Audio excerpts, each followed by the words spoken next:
बहुत बड़े अज्ञानी हो तुम। कदाचित ये भी ज्ञात नहीं है तुम्हें कि लौ कवच तो योद्धा को कुछ ही अस्त्रों से रक्षा करने में सक्षम होता।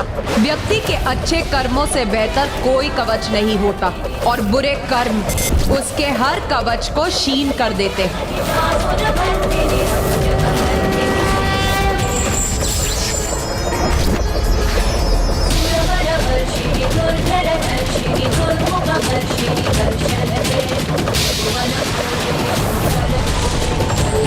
किंतु स्वर्ण आभूषण मंगल और शक्ति के प्रतीक, और ये शक्ति तब तक स्थिर रहती है जब तक स्वर्ण के प्रति कोई मोह या लोभ न जागृत हो। क्योंकि मंगल और शक्ति का सुदृढ़ कवच जिसके पास भी होता है उसे किसी भी अन्य कवच की आवश्यकता नहीं होती। लाल वस्त्रों का ये सौंदर्य धारण कर तुम ये कह रही हो कि तुम्हें किसी कवच की आवश्यकता नहीं। किंतु तुम भूल रही हो नारी कि युद्ध भूमि में लाल वस्त्र पहनकर नहीं आया जाता। वस्त्र तो यहाँ लाल होते हैं शत्रुओं के लहू से।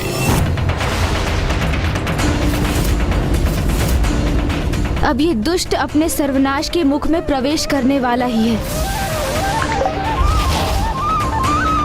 क्योंकि इसके पाप का घट अब भरकर छलकने ही वाला है, जो इसे मृत्यु की ओर अग्रसर करेगा।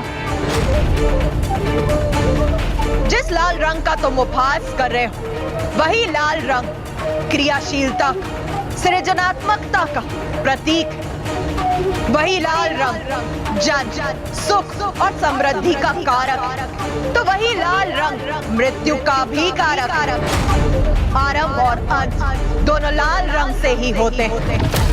इसीलिए तुम चिंता मत करो, क्योंकि मेरे लाल वस्त्र अभी और भी लाल होंगे तुम्हारे लहू से, जब मैं तुम्हारा संहार करूं। एक बार पुनः समझाता हूँ तुम्हें, क्रियाशील होकर युद्ध में लहू बहाने की बात करने तुच्छ नारी के मुख से शोभा नहीं देता, क्योंकि तुम नारियों की तो मात्र एक जीवा ही क्रियाशील होती है परस्पर कलह के लिए। अब अधर्मी दुर्गमासुर का पाप कलश पूर्ण रूप से भर चुका है।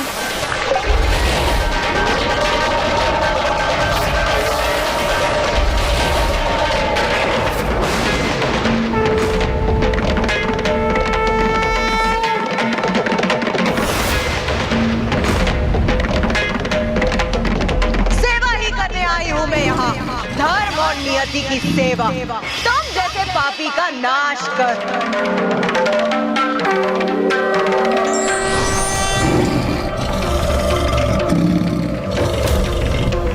व्यर्थ में ही प्रतीक्षा कर रहा था। मुझे पूर्व में ही तुम्हारा वध कर देना चाहिए था। तुम्हारा वध, तुम्हारा वध।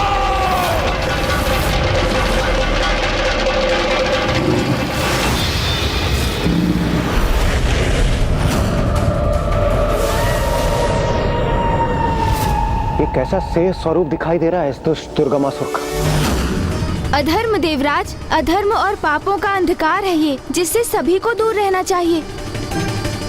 किंतु उस दुष्ट ने तो संपूर्ण जीवन पाप कर्मों को अपना आभूषण माना है। दुराचार करने की प्रवृत्ति को वस्त्र के समान धारण किया। इसलिए अब इसके पापों की गागर फूटने पर ये उसके अंतर की कालिमा ही है, जो उसके स्याह स्वरूप से हमारे समक्ष प्रकट हुई है। क्या हुआ? प्रतीत होता है मेरे वास्तविक शक्तिशाली स्वरूप के दर्शन पाकर स्तब्ध रह गई ना। चलो साहस जुटाओ, युद्ध करो मुझसे, मुझे परास्त करो, और यदि ऐसा करने में असमर्थ हो तो जाओ, लौट जाओ अपनी दुर्बल देव सेना को साथ लेकर, जो युद्ध करने के स्थान पर तुम्हारे पीछे एकमात्र मूक दर्शक बन के खड़े हैं। नहीं देवगण भैया, इसके इन दुर्वचनों पर हमारी कोई प्रतिक्रिया उचित नहीं, क्योंकि इसके इन शब्दों का उत्तर तो स्वयं माँ ही देंगी। गणेश, सर्वशक्तिशाली हूँ मैं, स्वीकार करो।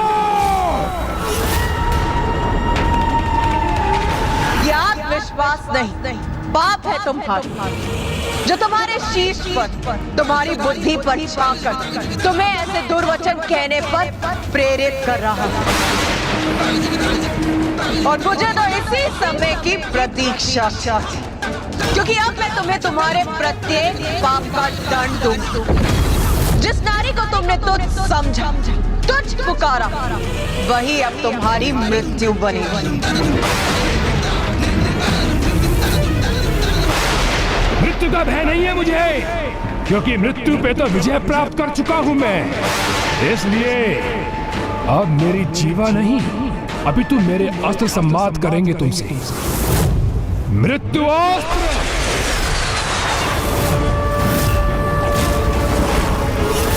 लो मेरे इस प्रहार को संभालो।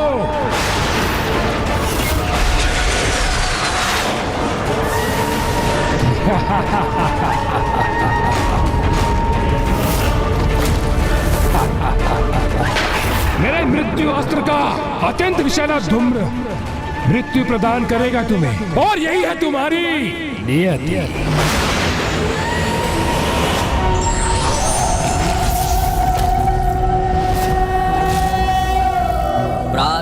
महाविद्या माता धूमावती कलिकया जापमाला जयंती मध्याह्ने प्रौढ़रूपा विकसित वदना चारुनेत्रा निशायां संध्यायां नृत्यरूपा गलित कुचयुगा मुंडमालां वहन्ति स देवी देवदेवी त्रिभुवन जननी कालोकपातु युष्मा।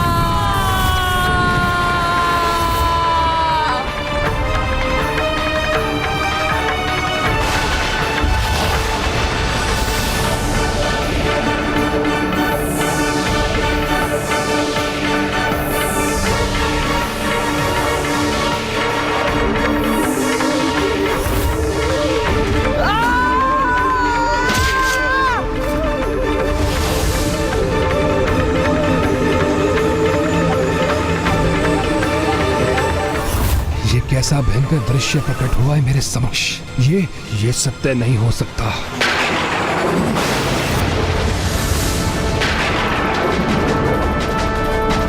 यही है तेरा अंतिम सत्य दुष्ट। तेरे मृत्यु अस्त्र के धूम्र में ही दिखाई दे गई ना तुझे अपनी मृत्यु। नहीं, ये मेरी मृत्यु नहीं, कोई माया है तुम्हारी, जिससे तुम मेरा मनोबल तोड़कर युद्ध में पराजित होने के स्थान पर तुम मुझे ही मेरे मन में पराजित करने का प्रयास कर रही हो। किंतु मैं ऐसा कदापि नहीं होने दूंगा। मेरे आसुरी अस्त्र तुम पर विफल हुए तो क्या हुआ, किंतु अपने दैविक अस्त्र का प्रयोग कर तुम्हारा संहार अवश्य करूंगा।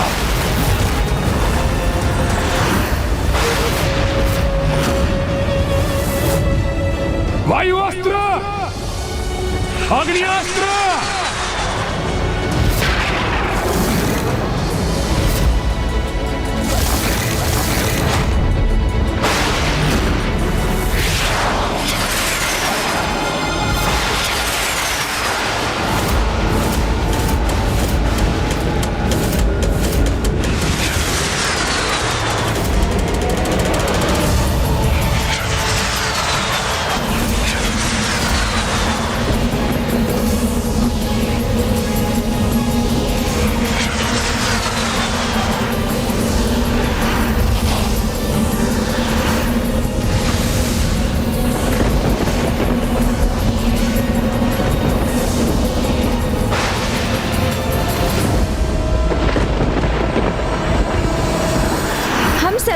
देवी देवी कवच से सुरक्षित हैं, किंतु इन देवास्त्रों की संहारक ऊर्जा तो हमारे लिए और संपूर्ण सृष्टि के लिए भी संहारक सिद्ध हो सकती थी।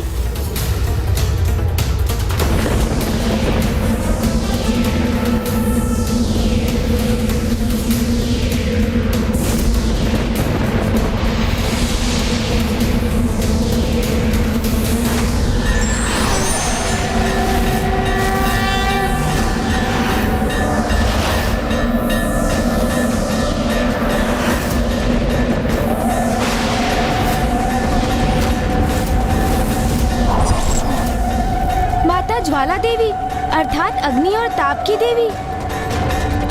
माता काली तो ऊर्जा के समस्त स्रोतों की नियंत्रक है।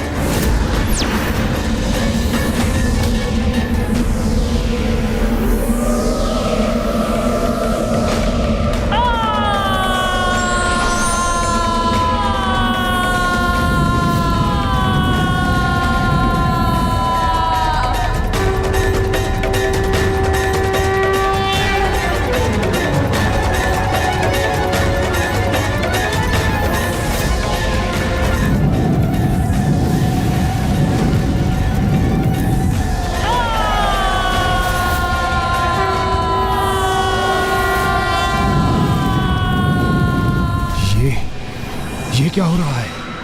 ये देवियां मेरे दैविक अस्त्रों के प्रभाव को कैसे नष्ट कर सकती हैं?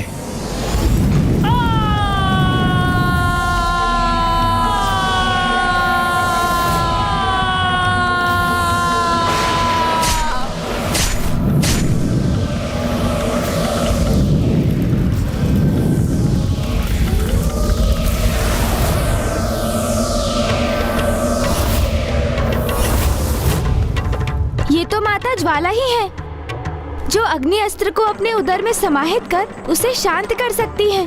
और माता काली वायु अस्त्र से उत्पन्न बवंडर को चीरकर आगे बढ़ने में सक्षम है। दुष्ट असुर, ये दैविक अस्त्र तेरे जैसे दुष्ट द्वारा प्रयोग किए जाने के लिए नहीं है।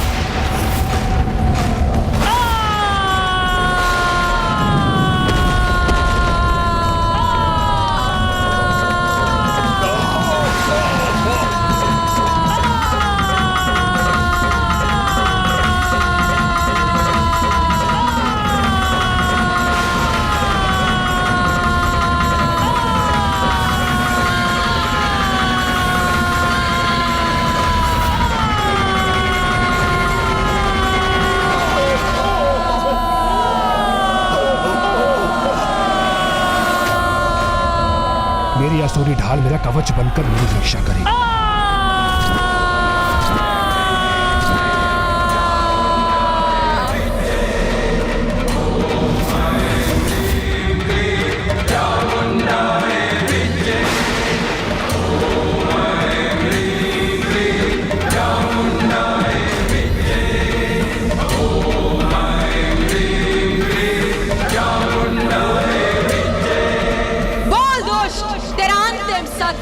अर्थात तेरी मृत्यु के दर्शन हुए तुझे।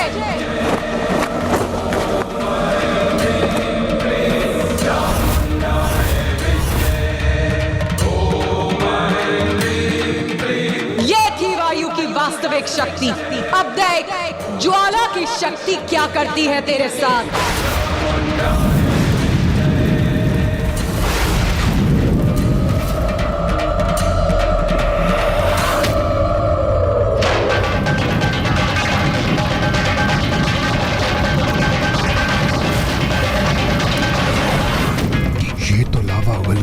उसे मेरी ओर प्रवाहित कर रही है। इसके ताप को शांत करना होगा मुझे। वरुण अस्त्र।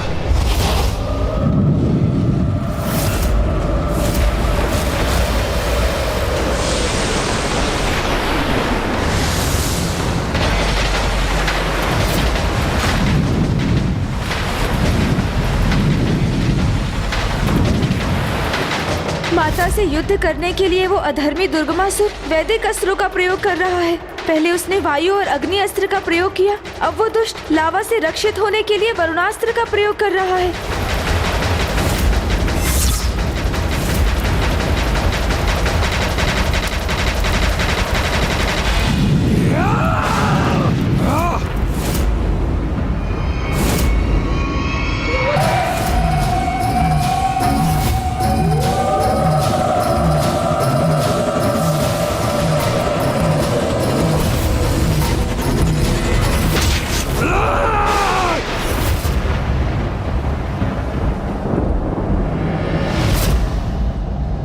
मुझे वो दृश्य क्यों दिखाई दिया?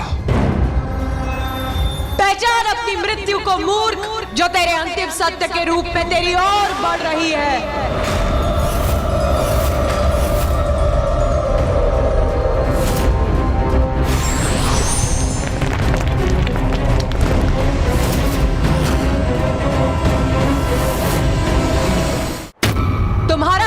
अपना मुख खोले तुम तक पहुंचने ही वाला है।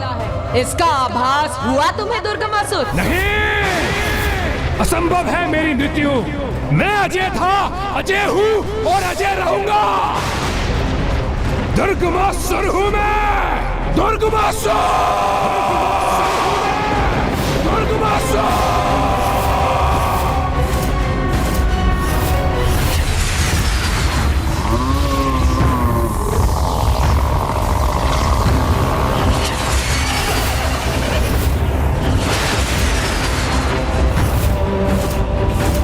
मेरे एक तो अस्त्रों से सुरक्षित होगी तुम देवी, किंतु मेरे समस्त दैविक अस्त्रों के प्रहार से स्वयं को नहीं बचा सकोगी। तामसिक माता के 94 करोड़ अनुष्ठान का ही प्रतिफल है मेरे ये वैदिक अस्त्र, जो अब इस तुच्छ नारी के संहार में सहायक सिद्ध होंगे।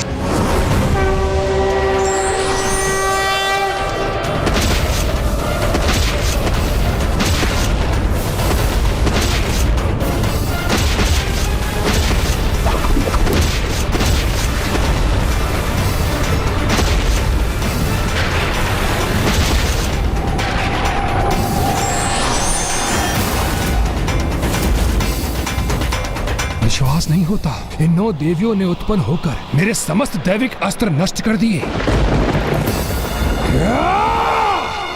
तुम्हारा वध तो मैं अवश्य करूंगा, अपने दैविक अस्त्रों से नहीं तो अपने असुरी अस्त्रों से तुम्हारा वध अवश्य करूंगा मैं देवी, अवश्य करूंगा।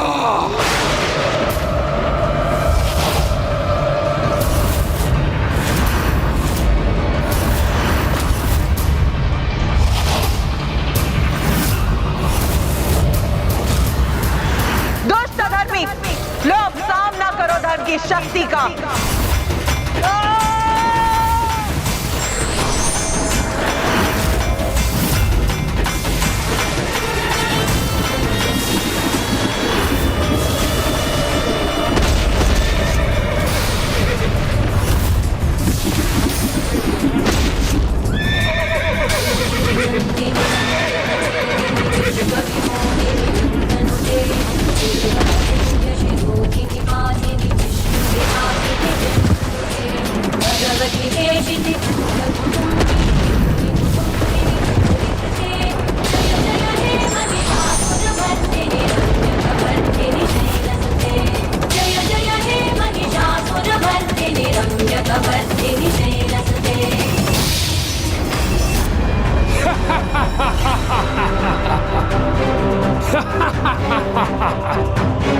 अजय हूं मैं, ये देवी एक तुच्छ नारी मेरा वध कदापि नहीं कर सकती।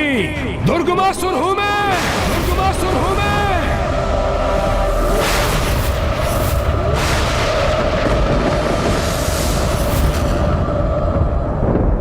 ये क्या?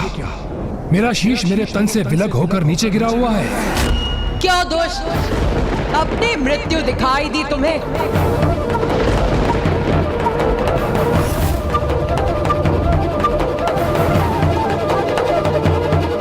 ये कैसा प्रपंच है? कभी एक देवी युद्ध करने आती तो कभी कोई और। तुमने घोषणा की थी कि तुम स्वयं युद्ध करने आओगी, तो फिर ये अनेक देवियां युद्ध में क्यों प्रस्तुत हो रही हैं? मूर्ख, मंद बुद्धि दुर्गमासुर, जिन्हें तुम अनेक कह रहे, वो सभी देवियां मुझसे ही उत्पन्न होती और मुझ में ही समाहित हो जाती। वो सभी देवियां मेरा ही रूप, एक ही। अच्छा, रूप।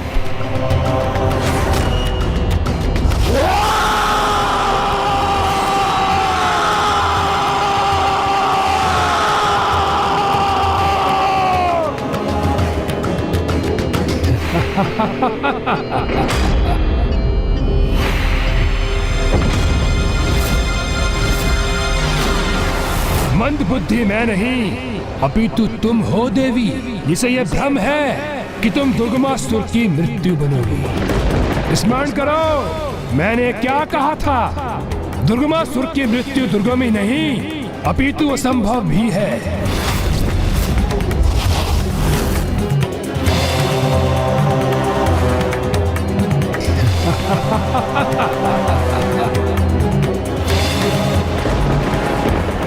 देखो मेरे सहस्त्र सशस्त्र हाथों को। जिस अनुष्ठान का सुझाव मुझे तुम्हारी एक सहयोगिनी से प्राप्त हुआ है, उसी से प्राप्त किए मैंने सहस्त्र हाथ। अब मैं देखता हूँ मेरे प्रहार का सामना कैसे करोगी तुम। ये दुष्ट तो अभी भी समर्पण करने के लिए तैयार नहीं है।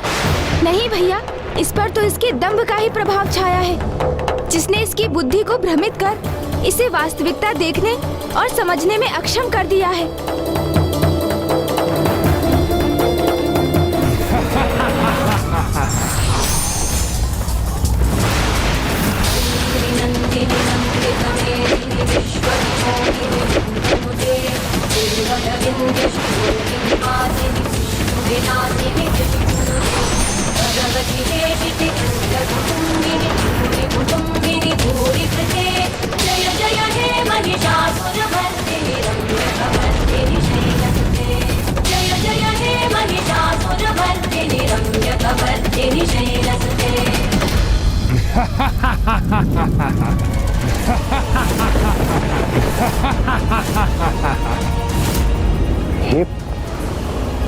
ये क्या हुआ?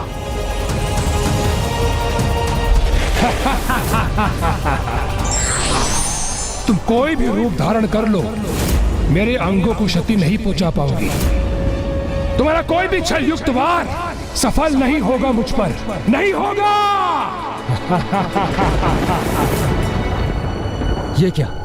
माता के किसी भी बाण का प्रभाव इस दुर्गमासुर पर क्यों नहीं हुआ? ये कैसे हुआ? कैसे संभव है ये? इससे तो मैं भी अचंभित हूँ। ये कैसे संभव हुआ? देखा देवी, देखा मेरी अजय शक्ति का प्रदर्शन।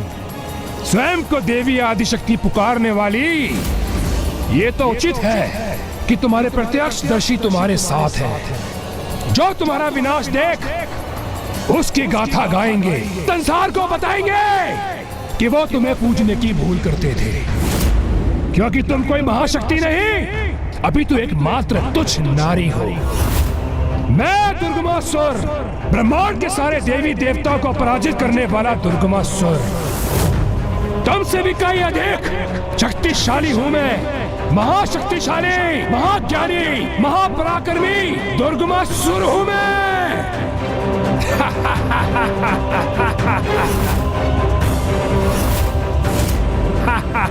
दुर्गमासुर हूं मैं। दुर्गमासुर हूं मैं। भैया, हमें स्वयं को शांत रखकर इस विकट परिस्थिति के समाधान का विचार करना चाहिए। भैया, अभी भी कुछ अवश्य है जो इस दुष्ट की सुरक्षा कर रहा है।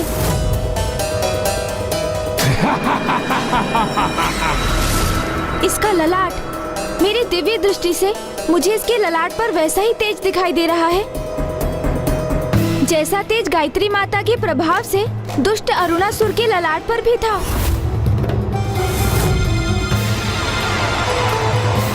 इसके भीतर भी ज्ञान संचित है, किंतु ये कैसे संभव है? ज्ञान की देवी वेद माता का आहरण किया था इसने, तो अवश्य उन्हीं से कोई ज्ञान प्राप्त किया होगा इसने। भैया, संगति का प्रभाव। अर्थात ये भैया कि जैसे आप मेरी संगति में रहने के कारण इतने चतुर हो गए हैं कि आपने अपनी चतुराई से इसका रहस्य ज्ञात कर लिया, उसी प्रकार अवश्य वेद माता की संगति ही इसकी रक्षा का कारण बन रही है। उनके सानिध्य के कारण ही इसमें वेद का ज्ञान संचित हुआ है।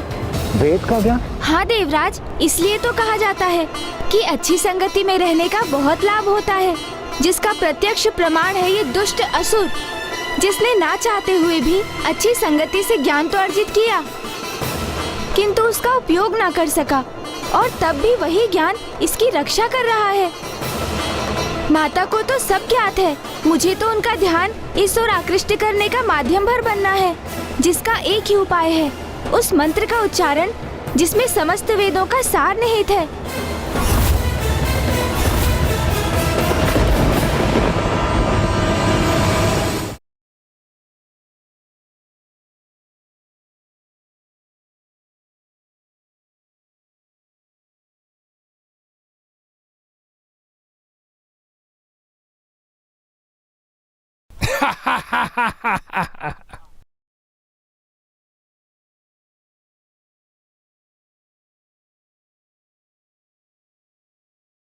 वेद माता का ज्ञान ही है जो इस असुर की रक्षा कर रहा है।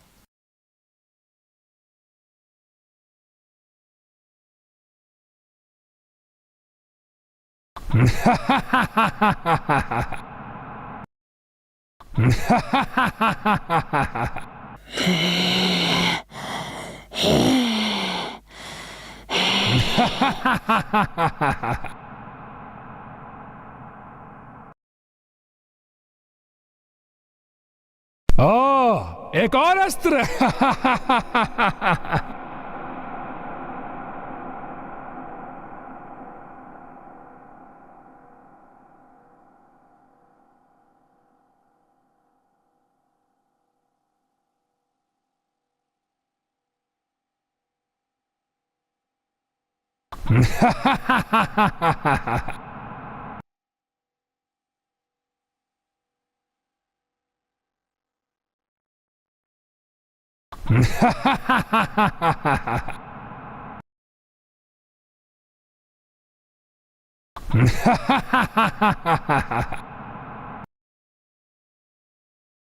इस चक्र की ध्वनन गति से मेरा मस्तिष्क भी अनियंत्रित हो रहा है।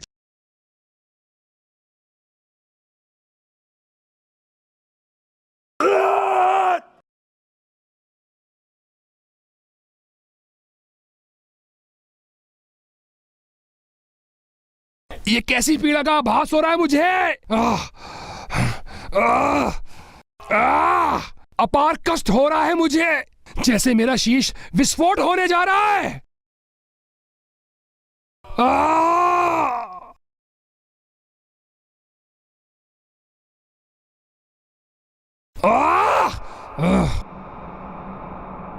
मेरे कर्ण से रक्त प्रवाहित हो रहा है।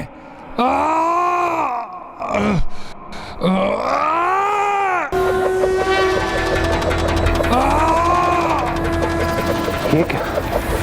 इस पापी दुर्गमासुर के शीश से ये उजला प्रकाश कैसे प्रकट हो रहा है?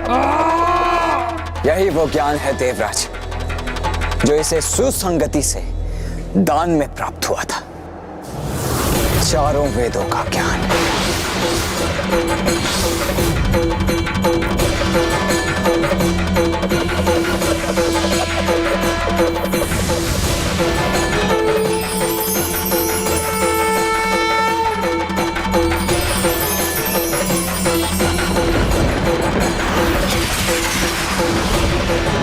ये ऋग्वेद का ज्ञान उत्सर्जित हुआ, अब यजुर्वेद का ज्ञान,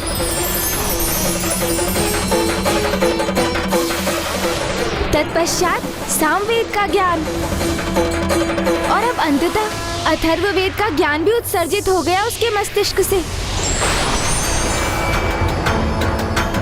इतनी सहजता से किसी को ज्ञान प्राप्ति नहीं होती, किंतु तुम्हें हो गई। बलपूर्वक तुमने जिनका हरण किया, वेद की उन्हीं देवी की संगति से तुम्हें इस धर्म के ज्ञान को पाने का सौभाग्य मिला।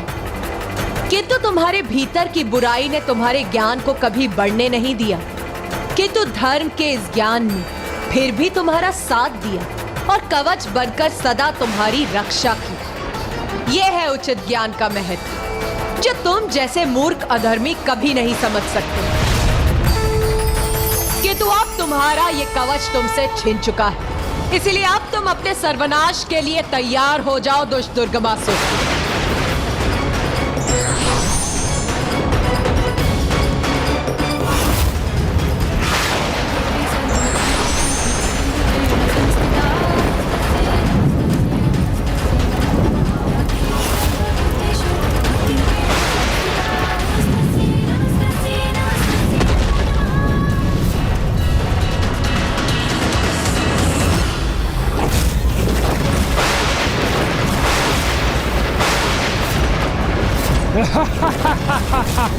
क्या तुम वास्तव में मान बैठी थी कि मेरी शक्ति का आधार वेद का ज्ञान था?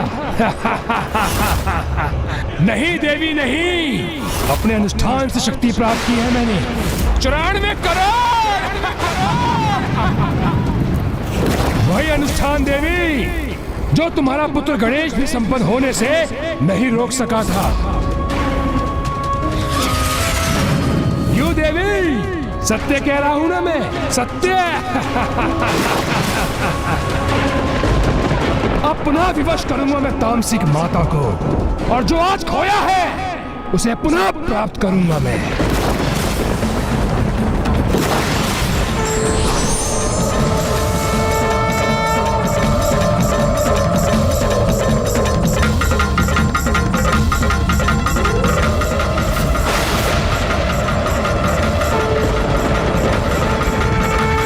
कल इसी माँ ने तुझे सुझाव दिया था, आज मृत्यु प्रदान करेगी।